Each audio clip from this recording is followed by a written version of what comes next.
అని కొందరు అంటారు.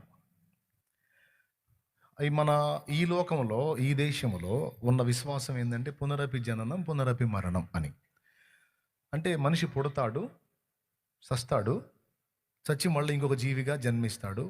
మళ్ళీ సస్తాడు, తర్వాత ఇంకొక జీవిగా జన్మిస్తాడు. అట్లాగా రకరకాలుగా జన్మలెత్తుతా ఉంటాడు, సస్తా ఉంటాడు, ఎత్తుతా ఉంటాడు, సస్తా ఉంటాడు అని ఇక్కడి విశ్వాసం.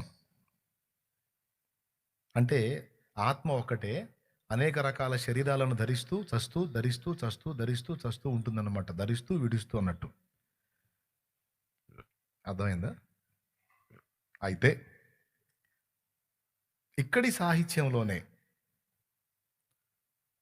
ఒక సాహిత్యమేమో పునరపి జననం, పునరపి మరణం అంటుంది. గరుడ పురాణం గరుడ పురాణంలో ఏమంటాడంటే మనిషి చనిపోయిన తర్వాత ఆత్మ జడ్జిమెంట్ పొందుతుంది. యమధర్మరాజు తీర్పును ఎదుర్కొంటుంది. అయిన తర్వాత వాళ్ళు చేసిన పాతకాలకు తగినటువంటి శిక్షలు, నరక శిక్షలు, అందులో కూడా రకరకాల శిక్షలు ఉంటాయని గరుడ పురాణం చెప్పింది. అంటే ఇక్కడ సాహిత్యానికి స్వయం వైరుధ్యం ఉంది. ఒక సాహిత్యం ఏమో పుట్టినోడు సస్తాడు, మళ్ళా పుడతాడు, సస్తాడు, పుడతాడు, సస్తాడు, పుడతాడు, సస్తాడు, పుడతాడు, సస్తాడు, ఇదే గొడవ. ఒక సాహిత్యం అంటే ఒక రచన అట్ట చెప్పారు. ఒక రచన ఏం చెప్పారంటే జడ్జిమెంట్ ఉంటుంది, శిక్షలు ఉంటాయి అనేది ఒక జడ్జిమెంట్, ఒక రచన చెప్పారు. ఒకటి గీతలో ఏం చెప్పారు? పునరపి జననం, పునరపి మరణం. అలాగే గరుడ పురాణంలో ఏం చెప్పారు?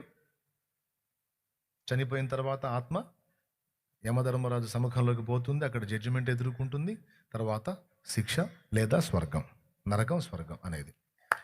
ఇస్లాం ధర్మంలో ఖురాన్ షరీఫ్లో కూడా ఏం చెప్పాడంటే నరకం ఉంది, దోషులను దేవుడు నరకములో శిక్షిస్తాడు అనే విషయం చెప్పింది. సరే, ఈ రెండు అటు ఉంచితే బైబిల్ గ్రంథంలో హెబ్రీ పత్రిక 9:26లోను, ప్రసంగి గ్రంథము 12:7లోను, ప్రసంగి గ్రంథం 12:7 మన్నైనది వెనకటి వెళ్ళి మరలా భూమికి చేరును, ఆత్మ దాన్ని దయచేసిన దేవుని యొద్దకు మరలా పోవునని ఉంది. అంటే శరీరమే చనిపోతుంది కానీ ఆత్మ చావదు, చావులేని ఆత్మ దేవుని దగ్గరికి వెళుతుంది అని ప్రసంగి 12:7. హెబ్రీ పత్రిక 9:26 మనుషులు ఒక్కసారే మృతి పొందవలనని నియమింపబడింది. చూడండి, అక్కడ మనుషులు ఒక్కసారే మృతి పొందవలనని నియమింపబడిను, అటు తరువాత తీర్పు జరుగును. హెబ్రీ పత్రిక 9:26 ఏం చెప్తుందండి? 9:27 మనుషులు ఒక్కసారి మృతి పొందవలనని నియమింపబడిను, ఆ తరువాత తీర్పు జరుగును. విషయం ఏంటంటే ఆత్మ దేవుని దగ్గరికి పోయి ఏం ఎదుర్కొంటుంది? తీర్పు ఎదుర్కొంటుంది. తీర్పు ఎదుర్కోవాలంటే ముందు ఆత్మ అనేది సజీవంగా ఉండాలి. అయితే బైబిల్ అంతటితో ఆగల.